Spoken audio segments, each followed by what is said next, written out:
భద్రాద్రి కొత్తగూడెం జిల్లా పరిసర ప్రాంతాల్లో జరిగిన వార్తా విశేషాలు ఇప్పుడు వీక్షిద్దాం.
ఏర్పడి 51 సంవత్సరాలు నిండింది. 51 సంవత్సరాల క్రితం ఏర్పడ్డటువంటి పీడిఎస్ జెండా ఏదైతే ఉందో బిగిపిడికిలి జెండా, ఆ జెండాకు ఉన్నటువంటి హిస్టరీని మీరు తెలుసుకుంటే మీరందరూ కూడా చాలా తక్కువ మంది జార్జి రెడ్డి సినిమా చూసుంటారని చెప్పి నేను అనుకుంటా ఉన్నా. జార్జి రెడ్డి సినిమాలో చూపించిన విధంగా కాకుండా నిజ జీవితంలో కామ్రేడ్ జార్జి రెడ్డి మనలాంటి పేద బడుగు బలహీన వర్గాల పిల్లలు యూనివర్సిటీల్లో చదువుకోవడానికి అవకాశం లేకుండా లేదు, అక్కడ ఉన్నటువంటి గుండాలు, అక్కడ ఉన్నటువంటి మోసకారులందరూ కూడా యూనివర్సిటీలో చదివేటటువంటి అమ్మాయిల్ని లేదా పేద వర్గాల నుంచి వచ్చినటువంటి వాళ్ళందరినీ కూడా చదువులకు దూరం చేసే విధంగా ర్యాగింగ్లు, ఈవిటీజింగ్లు చేసి మరి మీ అమ్మ నాన్నలు ఏం చేస్తారు? నువ్వు సాగలేడు అయితే నువ్వు పనికిరావు, ఇంటికి పోయి ఇస్త్రీ చేసుకోపో, బట్టలు చుక్కోపో, మంగళోళ్ళ అబ్బాయిలు అయితే నువ్వు పోయి కటింగ్ చేసుకోపో, గౌళ్ళ పిల్లలు అయితే నువ్వు పోయి తాళ్ళు ఎక్కుపో, లేకపోతే నువ్వు ఇంకొక కులానికి సంబంధించినటువంటి వాడైతే ఎస్సీ కులానికి అయితే నువ్వు చెప్పులు కుట్టుకోవాలి, కానీ నీకు యూనివర్సిటీలో చదివేటటువంటి రైట్ లేదని చెప్పి చాలా మందిని అట్లా ఇళ్ళకి వెళ్ళగొడతా ఉన్నటువంటి క్రమం 1972కు పూర్వం ఉస్మానియా యూనివర్సిటీలో అనేక విశ్వవిద్యాలయాల్లో అలాంటి వాతావరణం ఉంది. అట్లాంటి వాతావరణాన్ని బ్రేక్ చేసి అందరికీ చదువుకునేటటువంటి హక్కు ఉండాలా, అందరికీ యూనివర్సిటీలో చదివేటటువంటి రైట్ మీరు ఇచ్చేటటువంటిది కాదు, రాజ్యాంగమే మాకు ఇచ్చింది, మేము ఎంట్రన్స్ రాసి ఇక్కడ చదువుకోవడానికి వచ్చినామని చెప్పి ఆ రోజు ఎదురు తిరిగితే ఆనాడున్నటువంటి మతోన్మాద గుండాలు కామ్రేడ్ జార్జి రెడ్డిని హత్య చేయడం అనేటటువంటి జరిగింది.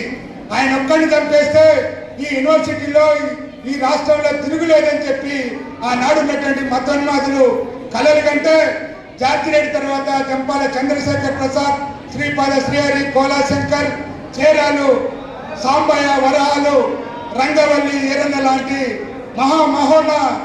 మహోన్నతమైనటువంటి వ్యక్తులందరూ కూడా ఈ జెండా కోసమే తమ ప్రాణాలను అర్పించి విద్యార్థులుగా ఈరోజు మనం చదువుకుంటా ఉన్నామంటే, లేదు బ్యాక్వర్డ్ క్లాసెస్ వెనకబడ్డ తరగతులకి ఉపకార వేతనాలు వస్తా ఉన్నాయంటే అది పీడిఎస్ 4 అక్షరాల జెండా ఏదైతుందో ఆ పీడిఎస్ ఫలితంగానే బీసీ విద్యార్థులకి స్కాలర్షిప్ వచ్చిందనేటటువంటి విషయాన్ని మీరు గుర్తు చేసుకోవాలా. ఎల్కేజీలో అడ్మిషన్ తీసుకోవాలంటే 1,00,000 రూపాయలు డొనేషన్ కట్టండి, అందులోకి వచ్చేటటువంటి పరిస్థితి లేదు. మరి ఈ దేశంలో ఇప్పటికీ ఉచిత బియ్యం ఇస్తా ఉన్నారు, రేషన్ కార్డులు ఇస్తా ఉన్నారు.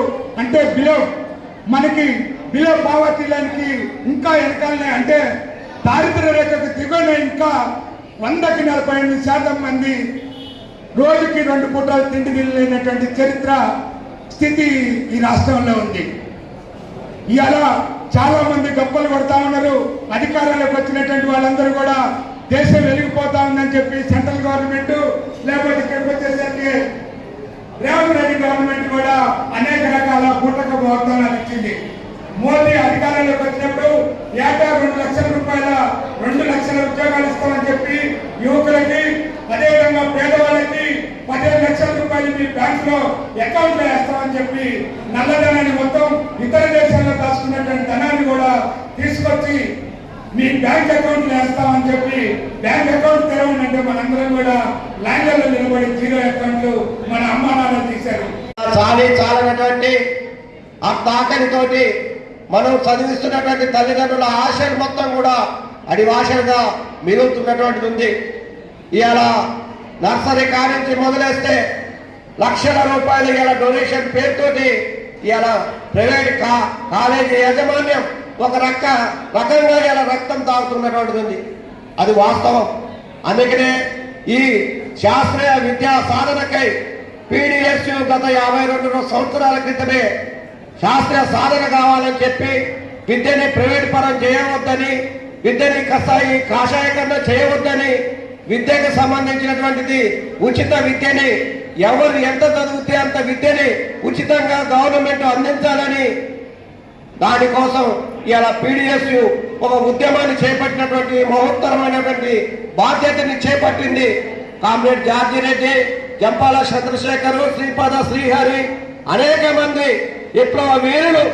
మరి అక్కడ ఉన్నటువంటి ఉస్మానియా యూనివర్సిటీలో పేద విద్యార్థుల మీద ర్యాగింగ్ జరుగుతున్నటువంటి సందర్భాలలో ర్యాగింగ్ కి వ్యతిరేకంగా, ABVP గుండాల దాడులకు వ్యతిరేకంగా, RSS గుండాల దాడులకు వ్యతిరేకంగా వాళ్ళ ప్రాణాలను సైతం లెక్క చేయకోకుండా ప్రాణాలని దారపోసి ఇవాళ శాస్త్రీయ విద్య కోసం, విద్యలో ఉన్నటువంటి పేదల కోసం, పేదల మీద అణచివేస్తున్నటువంటి వివక్షత పోవాలని ఆనాడే గడవిప్పారు, ఆనాడే కదం దొక్కారు.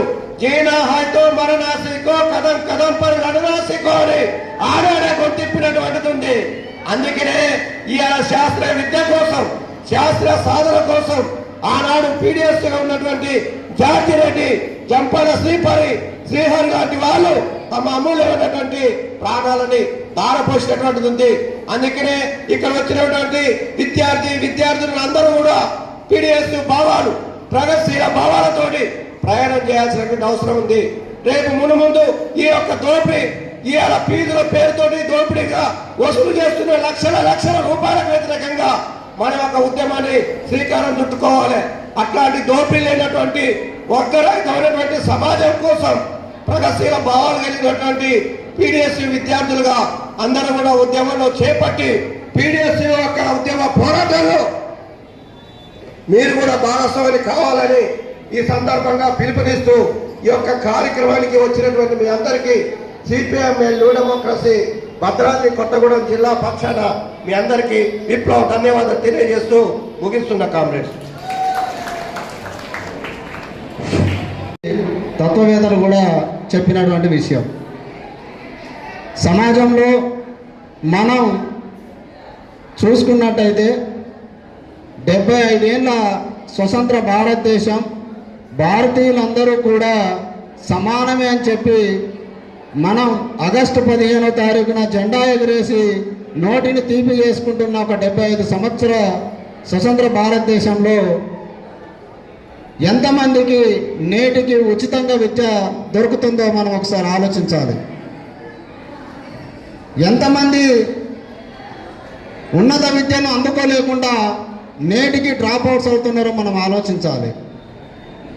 ఈ భారతదేశంలో ఒకే జాతి ఒకే దేశం అని చెప్పేటువంటి మన దేశంలో గవర్నమెంట్ స్కూల్లో చదివిన పిల్లవాడు కనీసం తన సొంత జీవితాన్ని నిలబెట్టుకోలేకపోతే ప్రైవేటు చదివినటువంటి విద్యార్థులు కొద్ది మేరకు అడుగులు వేయగలిగితే లక్షలు ఖర్చు పెట్టిన కార్పొరేట్ విద్యార్థి అందలాన్ని ఎక్కగలుగుతున్నాడు. తారతమ్యాలు ఈ విద్యలో లేవా అనేటువంటి విషయాన్ని మనం ఒకసారి ఆలోచించాలి. విద్య, వైద్యం ఉచితంగా అందాల్సినటువంటి స్వతంత్ర భారతదేశంలో పిండి కొద్ది రొట్టె లెక్క నేటికి అవి ఎంత డబ్బు పెడితే అంత ఎక్కువగా దొరికేటువంటి పరిస్థితి ఉన్నదా లేదా అని ఆలోచించాలి. భారతదేశ అభివృద్ధి, తమ ప్రజల అభివృద్ధి, తమ ప్రాంత అభివృద్ధిని ఆలోచించాల్సినటువంటి యువతని బోనాల చుట్టూ, దసరా పండుగల చుట్టూ, వినాయక చవితుల చుట్టూ, మూఢనమ్మకాల చుట్టూ ఈరోజు తిప్పుతున్నటువంటి పరిస్థితి మన దేశంలో దాపురించిందంటే మనం అర్థం చేసుకోవాలి. భారతదేశ జనాభాతో ఈక్వల్గా ఉన్నటువంటి చైనా ఈ రోజు ఎక్కడ ఉందో మనం ఆలోచించుకోవాల్సినటువంటి అవసరం మనకుంది. మన చేతుల్లో వినాయకుని పెట్టి, మనకు వినాయకుని గుడి పని పెట్టి వాడు సర్పంచ్ ఎన్నికలకు ప్రిపేర్ అవుతుంటే మనం మాత్రం అన్నకు చేయి, ప్రభాస్ అన్నకు చేయి, వెంకటేష్ అన్నకు చేయి, పవన్ కళ్యాణ్ అన్నకు జై జై అని వాళ్ళ పిచ్చిలో మనం పడుతున్నామా లేదా ఆలోచించాలి. కాలేజీలో బాడీ ఆబ్సెంట్ ఉంటుంది, కాలేజీలో బాడీ ప్రజెంట్ ఉంటే మైండ్ ఆబ్సెంట్ గా ఉంచేటువంటి మధ్యతరగతి మిడిల్ క్లాస్ లో ఈ రోజు విద్యార్థులు కూర్చోబెడుతున్నటువంటి పరిస్థితి ఉందా లేదా మనం ఆలోచించుకోవాల్సినటువంటి అవసరం ఉన్నది. సెమిస్టర్ ఎగ్జామ్స్, కాలేజ్ ఎగ్జామ్స్ దగ్గర పడుతుంటే మన చదువుల్ని మొత్తం కూడా పక్కకు పెట్టి నేటికి మన ఆలోచనని మొత్తం కూడా పక్కకు నెడుతున్నారా లేదా ఆలోచించాల్సినటువంటి అవసరం ఉన్నది. ఎందుకు చెప్తున్నా విద్యుత్ నరాలు, ఉప్పు కండరాలు ఉన్నటువంటి యువత ఈ దేశ అభివృద్ధికి అవసరమని దశాబ్ద కాలం క్రితమే ఒక చెరబండ రాజని ఒక కవి ప్రస్తావించినటువంటి పరిస్థితి ఉంది. కానీ నేటికి పేదవాడికి విద్య అనేటువంటిది ఒక అందని ద్రాక్షగా, యువత అనేటువంటిది ఒక నిర్వీర్యమైనటువంటి శక్తిగా ఈ దేశంలో మిగులుతుందంటే మనం అర్థం చేసుకోవాల్సినటువంటి అవసరం ఎంతైనా ఉంది. మిత్రులారా, 50 సంవత్సరాలు పూర్తి చేసుకున్నటువంటి పీడిఎస్ ఉమ్మడి ఖమ్మం జిల్లా కేంద్రంగా ఎన్నో పోరాటాలను చేసినటువంటి చరిత్ర ఇక్కడ ఉంది. గిరిజన హాస్టల్లో, సంక్షేమ హాస్టళ్లలో అన్నంలో పురుగులు వస్తుంటే ఈ పురుగులన్నం మాకు వద్దని చెప్పి అన్నాన్ని మానేసి హాస్టళ్లను సంపాదించుకున్నటువంటి పరిస్థితి, సరైన భోజన వసతుల కోసం పోరాడిన పరిస్థితి మన జిల్లాలో ఉంది. అంతేకాదు, వానొస్తే వలవల, గాలొస్తే గలగల అన్న చందంగా ఉన్నటువంటి భవనాలను, ఆ భవనాల్లో వర్షంలో నిలబడి నిరసన తెలిపి సంక్షేమ హాస్టళ్లను, నూతన భవనాలను మనం కొన్ని చోట్ల సంపాదించుకున్నటువంటి పరిస్థితి ఈ జిల్లాలో ఉంది. పీడిఎస్సీ మీద బ్యానర్ మీద ఉన్న 5 ఈ దేశంలో విద్యా వ్యవస్థ మారాలని తమ ప్రాణాలను ఆనాడే ఇందిరాగాంధీ ఎమర్జెన్సీ టైంలో తృణప్రాయంగా అర్పించినటువంటి వీరులు, శాస్త్రీయమైనటువంటి అందరికీ ఉపాధిగా దొరికేటువంటి వాస్తవిక పరిస్థితుల మీద ఆధారపడినటువంటి విద్యని ఈ దేశ ప్రజలకు అందించాల్సినటువంటి లక్ష్యంతో ఉన్నది. అందుకోసం పోరాడుతున్నది మన పీడిఎస్యు. ఆ పీడిఎస్యు పోరాటంలో మీరు అందరూ భాగస్వామ్యం కావాల్సిందిగా కోరుకుంటూ ఈ అవకాశం అందరూ కూడా ధన్యవాదాలు చేస్తున్నాం. ఓకే, అన్నకు భద్రాద్రి కొత్తగూడెం జిల్లా తరఫున ధన్యవాదాలు. అదే